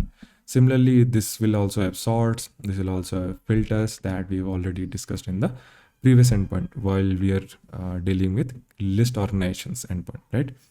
We have create projects and we have list projects. Now, another thing I want to mention here is when you are designing APIs for a particular platform, right? As long as you are inside a single project, so all the APIs inside that project does not matter what the resources are. Here we have two resources, we have organization and we have project, but across different resources, your query parameters and your JSON payload should look similar. And what I mean by that is, let's say in the create organization, if you see the body, you can see the name, the project has an organization has name and it has description, and we are expecting those fields from the client. Now, similarly, in the create project also we have name and we also have description that we are expecting from the client. Now, the point I'm trying to make here is you should always try to be consistent when it comes to the JSON payloads. So in the create organization API, you made description, the key of description like this. So in the create project API also, we have to, you should keep the key similar.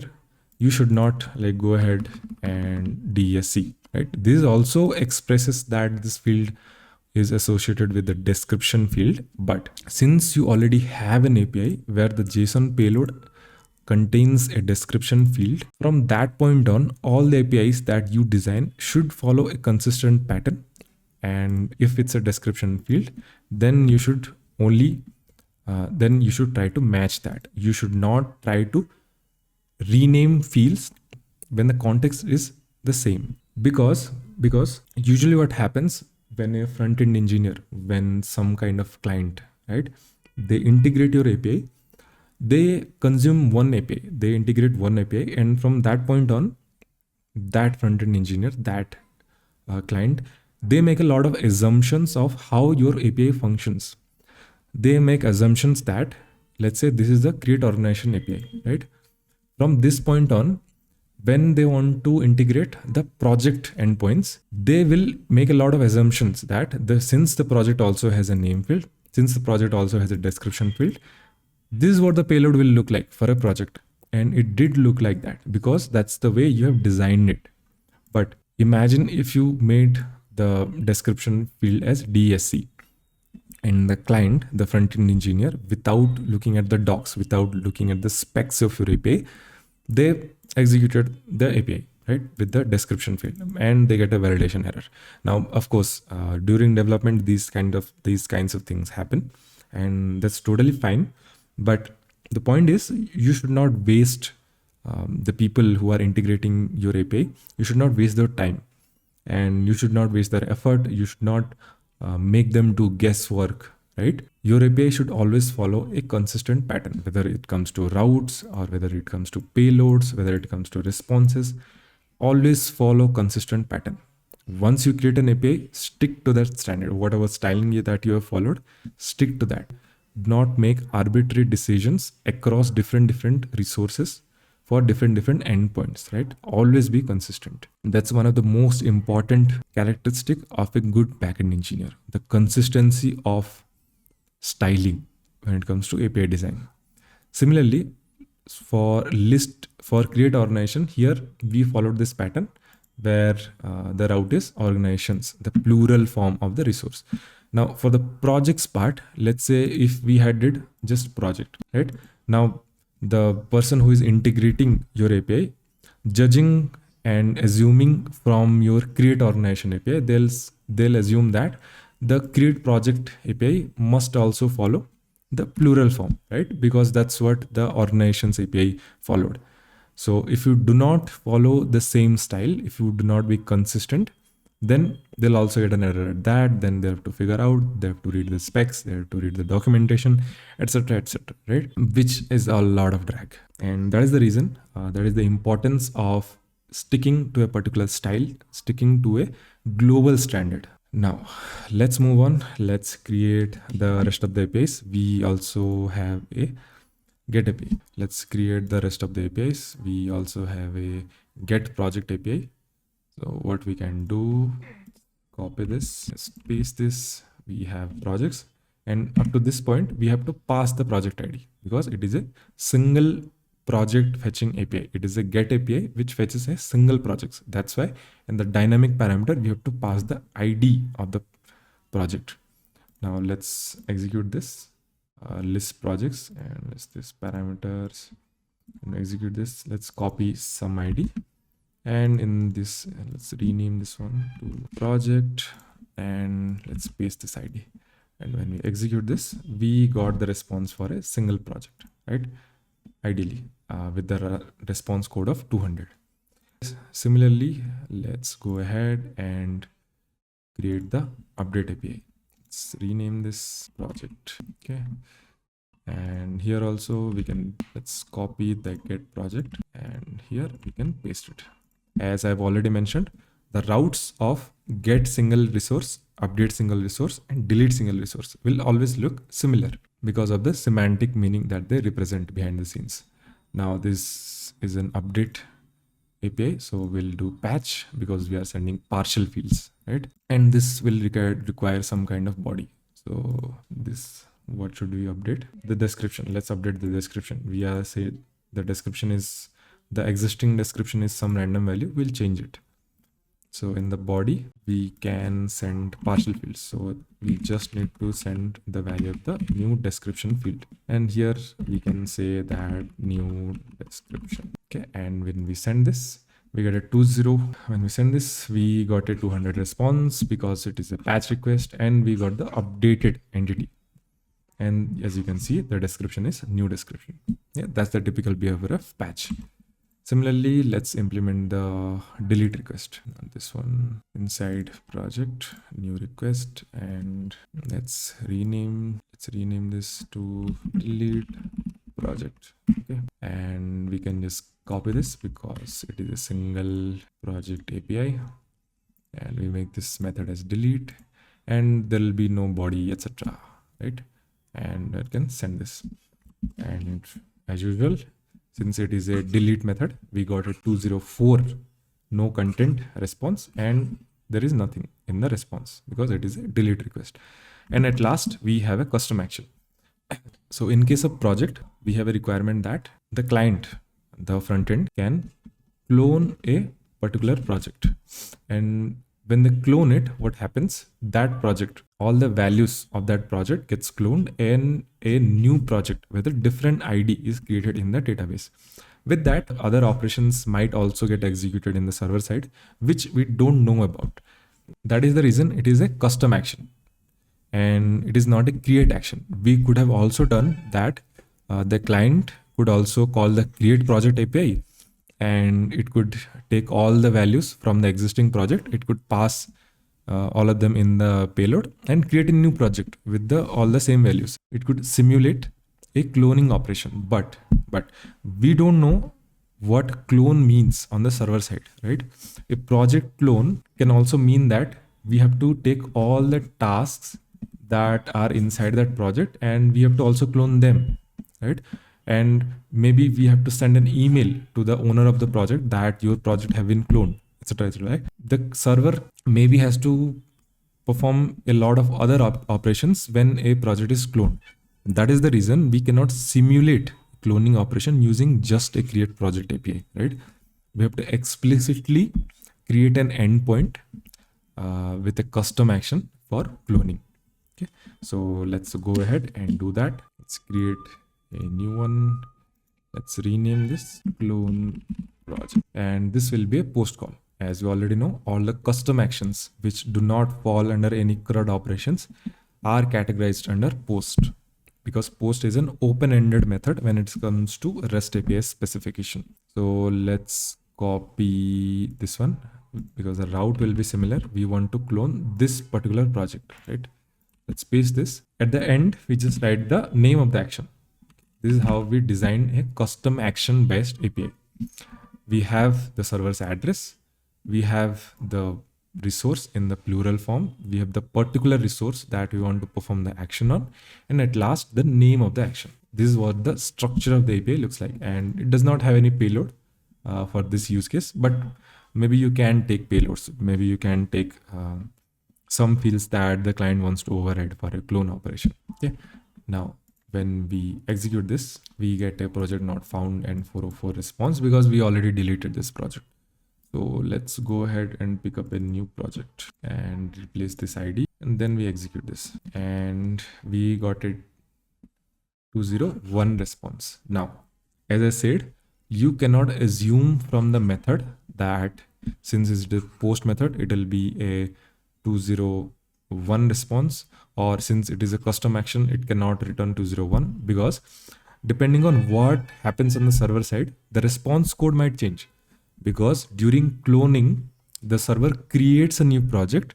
That's why the server returned a response which says 201, which means I created a new resource for you. Okay, we got a 201 response and the newly created resource, and the name is project2 clone, and all the fields that are similar to the project2 entry that we had. Next, this is the custom action based API for projects endpoint. And with that, all the endpoints of project resource are completed. Hopefully by now you are able to establish all the patterns that goes behind designing all these APIs. And if you were to design all the APIs for tasks, so you would follow the same kind of pattern, right? You'll have a list API, you'll have a get single task API, you'll have delete, update, and you'll have some kind of custom action, right? The patterns are same. Does not matter how many resources do you have, the patterns still remain the same. With these patterns, you can go out and design as many APIs as you want, right?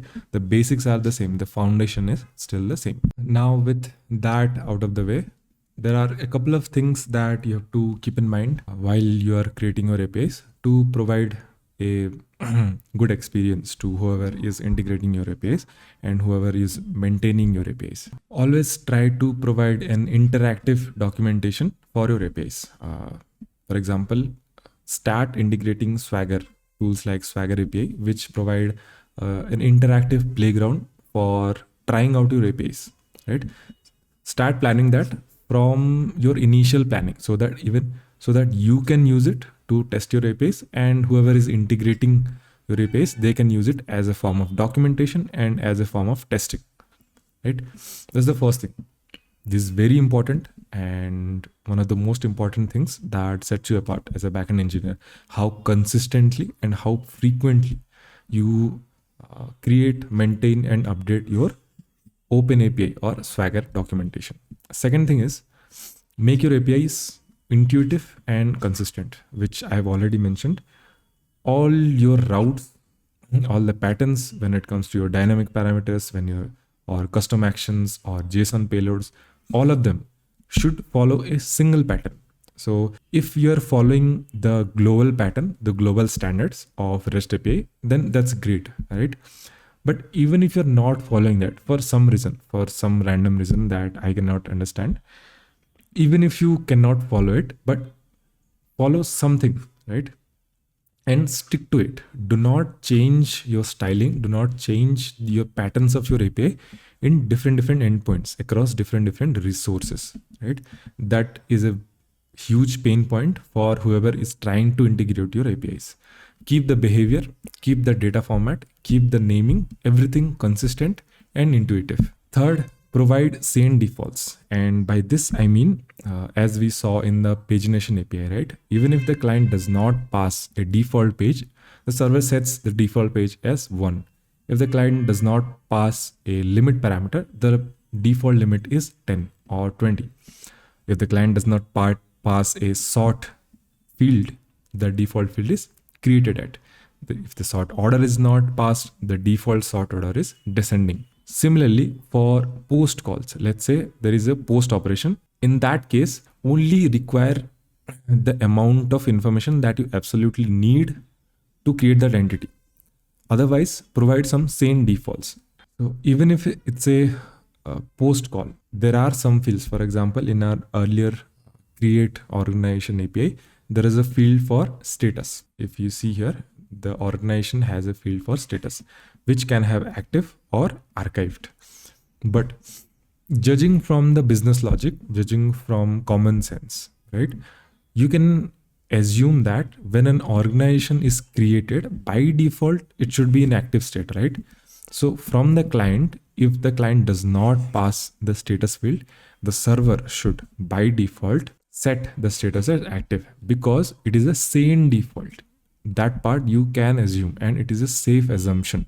So for fields like status, you can take some status entry which makes most sense for your use case and provide that as a sane default, so that for creating an organization, even if the client just passes name and a description, and since the description is optional here, even if the client just passes a name, this organization is successfully created with status active, because on the server side you have provided sane defaults. That's what we mean by sane defaults, both in get API calls, in post API calls.